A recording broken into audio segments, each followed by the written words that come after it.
Out of the very few genuinely good adventure anime getting released every season, there are some seriously good standouts that should get more attention, whether you're a fan of this genre or not, which is why we've compiled a list of the top 10 adventure anime with an overpowered main character you should definitely check out. Number 10. Campfire Cooking in Another World with My Absurd Skill. Tsuyoshi Mukata, a typical office worker, gets summoned unexpectedly to the kingdom of Reishiger in a different realm to help in their defense against enemies. Being worried about the true intentions of the royal family, Mukata manages to escape the situation by using his unconventional skill called online supermarket, which seems useless at first. However, this skill turns out to be quite valuable, and with it, Mukata can buy food and tools, items that are considered luxurious in this new world from Japan at low prices. As Mukata cooks delicious meals using his ability, he attracts the attention of Fel, a fearsome mythical wolf who, unable to resist the tempting dishes, quickly forms a contract with Mukata to become his familiar. Together, they embark on adventures around the world, with Mukata earning a living as both an adventurer and a merchant, all while enjoying mouth-watering meals. Starting off, we don't need an overpowered anime protagonist that can wipe out armies and enemies with a single strike. The actual overpowered power a character needs is Jiro Cra Shopiang. Campfire Cooking in Another World with My Absurd Skill is the first ever isekai anime created by Studio Mappa, the juggernaut behind shows like Jujutsu Kaisen, Attack on Titan the final season, and Chainsaw Man, so naturally, the animation quality is always above average, but other than the actual scenes being really nicely animated, the true elephant in the room is just how freaking mouthwatering and delicious the actual food looks. I feel that whenever people think of the term good animation, the first thing that pops up in their mind is stuff like Demon Slayer or Jujutsu Kaisen. But amazing animation can come in different shapes and forms, such as how beautifully the food and the food cooking process is shown in the anime. Seriously, the studio alone is enough to give the show a chance, but the actual plot is really different and unique too, so make sure to check Campfire Cooking in Another World with My Absurd Skill out. Number 9. Atelia Riza. Ever Darkness and the Secret Hideout the animation. Rieselin Riza Stout, living on Kirkin Island, finds her life unbearably boring despite being the daughter of a hardworking farmer. She longs for adventure and exploration, but local customs forbid leaving the island, much to her frustration. In a bid for excitement, Riza, accompanied by her friends Tao Mungarden and Lent Marsling, sets off on a boat. Their journey leads them to a nearby forest, where they meet Claudia Valence, the daughter of a visiting merchant who also wandered off. As they continue their naive exploration, they encounter dangerous monsters but are saved by the alchemist Empel Valmer and his bodyguard Leela Desirus. This encounter introduces Riza to the world of alchemy, beginning a transformative journey that will forever change her life. Always nice to have a little bit of variety in our adaptations, which is why the second anime on this list, Atelia Riza, has been adapted from a video game, which you can honestly kind of tell looking at the premise. The one thing that does stand out in this anime are the character designs. The show comes from one of the most promising studios currently in the game, Leiden Films, who've had a great track record with past shows such as Call of the Night, Tokyo Revengers, Rurouni Kenshin, and Insomniacs After School. All the trailers and previews give off a really fresh and fun feel that really makes you want to start watching, and the one thing that literally brings life to a show's characters is their voice cast. The titular character from the anime, Riza, is being voiced by Yuri Noguchi, whose voiced characters like Cinnamon from Nekopara and Shizuku from Cinderella Girls Gekiju. Other than her, Tao from the main cast is being voiced by Yu Kundu, who's also lent her voice for Road Camelot from D. Gray Man, Hallow, and Mikoto Kiba from Triage X, while another character, Leela, is being voiced by Haruka Toru, whose other popular works are as Sense from Freyren and Georgette Lemaire from the Brave Witches series. Overall, Atelia Riza is a very fun story with a cast equally as entertaining, so make sure to check it out. Number 8. Am I actually the strongest? A 20-year-old who rarely leaves his apartment finds himself suddenly transported to another world, where a goddess offers him a fresh start. Despite being given incredibly powerful magical abilities, he wakes up as Prince Reinhardt with only a level 2 talent rating. Disappointed, his royal parents abandon him in the woods. There he meets Flay, a flame Fenrir who pledges loyalty to him. Later, Haruto, as he names himself, is adopted by Gold Zenfis, a relative who finds them. For 9 years, Haruto lives with his Zenfis family, honing his barrier magic secretly, preferring not to use it openly. However, his younger sister, Charlotte, discovers his abilities, and with Flay's help, Haruto protects his family from danger. Despite wanting to avoid trouble and spend his time watching anime, Haruto realizes he must use his magic to protect his adoptive family from a looming threat in the kingdom. Now we're actually getting to show with conventionally overpowered characters who never fail to kick the bad guys' butts. Am I Actually the Strongest is a show that takes place in a typical mundane fantasy setting, but is livened up by its amazing cast of entertaining characters who almost never fail to make the viewer laugh with the weird yet hilarious situations the characters often find themselves in. It's coming from Staple Entertainment, whose notable past works are Vermeil and Gold and the currently airing Tales of Wedding Rings. The voice cast is fully stacked with the main character, Reinhardt being voiced by Ayumu Muraise, whose most notable past roles are as Hinata Shuyo from Haikyuu, Aki Hayakawa from Chainsaw Man, and Ryu Asuka from Devilman Crybaby. Other than him, his feisty sister, Charlotte Zenfis, is being voiced by Itsumi Tanizaki, whose most notable past works as Frieren Anya from Spy X Family and Vivi from Vivi, Flower Eyes Song. If all this hasn't convinced you yet, I don't know what will, so make sure to check Am I Actually the Strongest out if you haven't yet. Number 7. Helk. 3 months have gone by since the hero defeated the Demon King. While humans celebrate the victory, those in the demon world are less joyful. With their king gone, they must hold a tournament to choose his successor. Keeping an eye on the competition is Vimirio, a fiery and powerful figure known as one of the 4 heavenly kings. She's particularly wary of Helk, a human hero who claims to despise humanity. Despite her desire to eliminate him, Helk's strength and popularity make it impossible.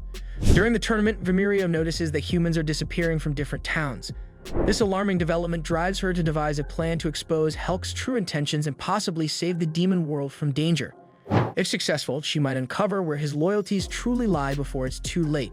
Helk is one of the shows that was hyped a lot by the manga readers prior to its release and was very much loved and appreciated by the people who watched it because of its entertaining characters and fun and unique concept.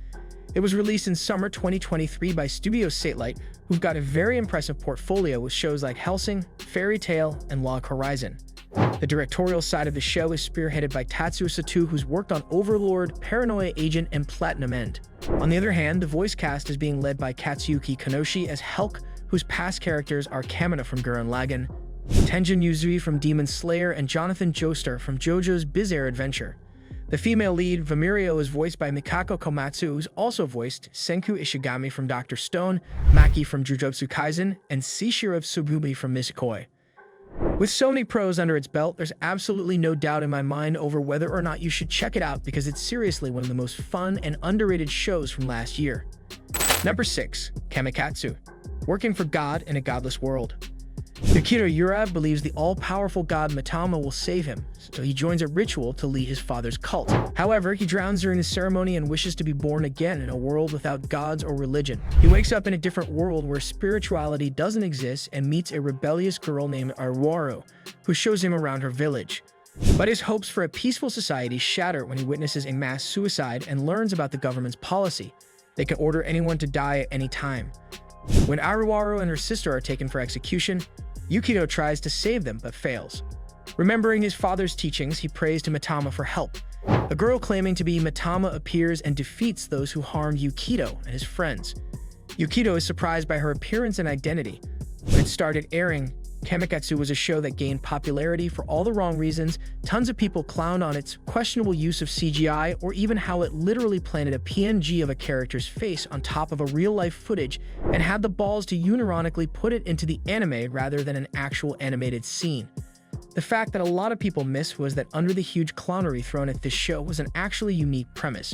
Just from reading the synopsis, you can tell this is a show that stands out with a world different from the typical boring ones we've gotten used to seeing in a main character that isn't as much of a do-gooder as the typical fantasy protagonists.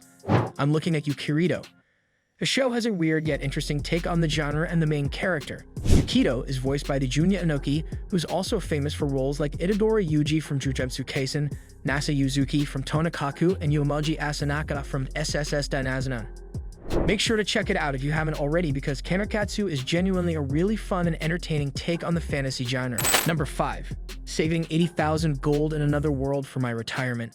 Mitsuve Yamano's life hits rock bottom after failing to get into her desired university and losing her entire family in an accident. She survives a fall off a cliff, thanks to her strong will to live, and ends up in another world. Lost and exhausted, Mitsuve is saved by a girl named Colette.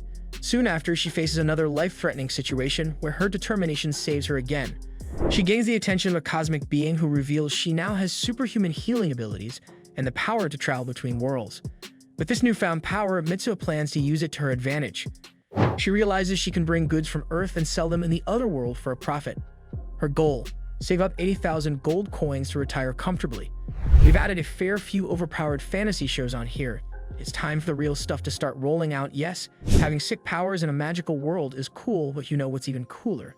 Saving up a whole lot of money in the magical world to retire comfortably and live a happy life. Now those are some real goals, am I right? Seriously though, just from the synopsis, it already sounds like a really fun, entertaining anime, and the actual show doesn't disappoint with such a hilarious, relatable character. I'm surprised because this actually flew under the radar, probably because winter 2023 had so many shows, making this a very underrated gem. It's animated by Felix Film, whose notable other works are MF Ghost, Nekopara, and A Harem is indecipherable. Other than that, the voice cast is being led by Rika Nave as Mitsume Yamano, and her other characters are Olivia from Asobi Asobase and Base Lard from Frame Arms Girl. With so many merits and such a fun-sounding synopsis, one would be hard-pressed not to check out saving 80,000 gold in another world for my retirement, so make sure to give it a watch. Number 4. Shangri La Frontier. High school student Rakuru Hizutome has a unique hobby: playing badly designed video games. He enjoys games that are unbalanced or filled with bugs, earning fame under his in-game name, Sunraku. Seeking a change from these low-quality trash games, he decides to try Shangri La Frontier, a popular and well-made virtual reality game.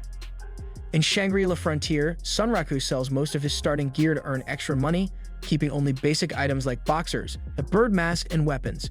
He becomes engrossed in the game, meticulously leveling up his character. However, he soon realizes that the game presents tougher challenges than he anticipated, especially when facing intimidating monsters. Drawing on his skills from playing poorly made games, Rakuru adapts his playstyle to succeed in Shangri La Frontier, quickly gaining attention for his weird approach. Shangri La Frontier is one of those few anime that comes around and you expect it to be a sleeper hit of the season, but what it actually turns out to be is one of those semi-popular shows that gets moderately talked about and hugely appreciated for all the things it does well. Right from the get-go, you can easily tell that the animation is great, and I genuinely mean that, because not only does Shangri La Frontier look more beautiful and creative than your average fantasy anime, the action scenes are amazingly executed and cleverly storyboarded to bring out the best of the staff's works. The plot, on the other hand, is very different from an average fantasy show and keeps you engaged from the start. The characters are a delight to watch, the story never stops moving or bores you, and the animation is great, so be sure to definitely give it a watch because this is really promising. Number 3. The Aristocrats' Otherworldly Adventure. Serving gods who go too far. While on his way to a convenience store, Kazuya Shina tries to protect 2 young girls from an attacker but ends up getting stabbed himself. However, this leads to him getting reincarnated in another world as Cain von Silford, the third son of Margrave, with all his past memories. At the age of 5, Cain undergoes a baptismal ceremony in the church, where he meets the 7 gods who govern the world. They inform him about his reincarnation and grant him their divine protections, which give him cheat-like abilities in swordsmanship, magic, and various other skills. Empowered by these blessings, Cain sets out to live the fulfilling life he always dreamed of. Yet it becomes apparent that the gods have bigger plans for him than just granting him overwhelming power without purpose. Let's return to our good, old typical fantasy anime that stand out from the crowd due to just being really well written and or entertaining. The Aristocrats' Otherworldly Adventure also falls into the same category with its really entertaining characters and smooth plot progression. You could say that the production side isn't that interesting, with it being co-animated by Studio Magic Bus, whose most popular work is the original Urusei Yatsura show from back in the day, and Studio EMT Squared, whose most popular show is Kuma Kuma Kuma Bear, but the way it makes use of its limited animation and stereotypical setting is truly entertaining. The plot, despite not being that innovative, is really fun to keep up with and easy to get engaged, so make sure to give it a watch because you probably won't regret it. Number 2. I got a cheat skill in another world and became unrivaled in the real world too. Throughout his life, Yue Tanjiro has endured constant mistreatment and hate from those around him, including his own parents. His only source of affection, his grandfather, passes away suddenly, leaving Yuya feeling completely alone. Despite facing numerous hardships, Yuya continues to show kindness to others in need. However, even the toughest people have their limits, and Yuya eventually reaches his breaking point. Just when he feels overwhelmed by despair, a glimmer of hope emerges in the form of a hidden door discovered in his bathroom. This mysterious door acts as a portal to an abandoned house in another world, where Yuya finds himself blessed with game-like abilities and skills. Furthermore, the house once belonged to a sage, granting Yuya access to incredible weapons, equipment, and crops with extraordinary properties. With these newfound blessings, Yuya, once considered undesirable, has the potential to unlock his true power and become virtually unstoppable. I feel a lot of you would have heard of the show because it actually got pretty popular when it originally aired because of how, rather than trying to do something different and failing miserably, it completely embraced the genre's most stereotypical, predictable elements and tropes and offered a wildly fun and entertaining ride. Despite this, it did do some different things as well, because suddenly getting transported to another world, getting all the cool perks, returning to the old world, and becoming an absolute gigachad in front of the people that you once hated is something we've all dreamt of at one point or another, which is what makes it even more fun. The only problem you might have is that the character designs can get a bit wonky at times, but other than that, it's a really fun and entertaining ride that every fantasy anime fan should sit through. Number 1. Dead Mount Deathplay. Coming from the legendary writer of legendary shows like Baccano and Durarara, Dead Mount Deathplay revolves around a strong necromancer known as the Corpse God who dies in a legendary battle, only to be reincarnated as Pulpa Shinoyama, a young boy living in modern-day Tokyo. As he struggles to adjust to his new body, he becomes a target for various supernatural groups. Among them is Misaki Sakimiya, a high school girl with the ability to see spirits, who wants him dead from the moment they meet. Trying to unravel why these unknown parties are after him, Polka crosses paths with Takumi Kuruya, a skilled contractor in surveillance and hacking, and Lisa Kuraki, a crime boss based in Shinjuku. With the help of these unexpected allies and others, Polka faces danger to uncover the truth behind his reincarnation and the oncoming fate of his new world. Dead Mount Deathplay is also a show that was very well received because of how seriously unique its premise was and how differently it tried every element in a fantasy show while always managing to seamlessly pull them off. The show's unique setting and cast of characters are really engaging to watch and are sure to get you hooked from the very start, which is why you should definitely give it a try, regardless of whether or not you're intrigued by the premise. Well, that was our list of top 10 adventure anime with an overpowered main character. Make sure to comment some titles you think we've missed, and make sure to check out the ones we've mentioned. Make sure to like and subscribe, and I'll see you all next time.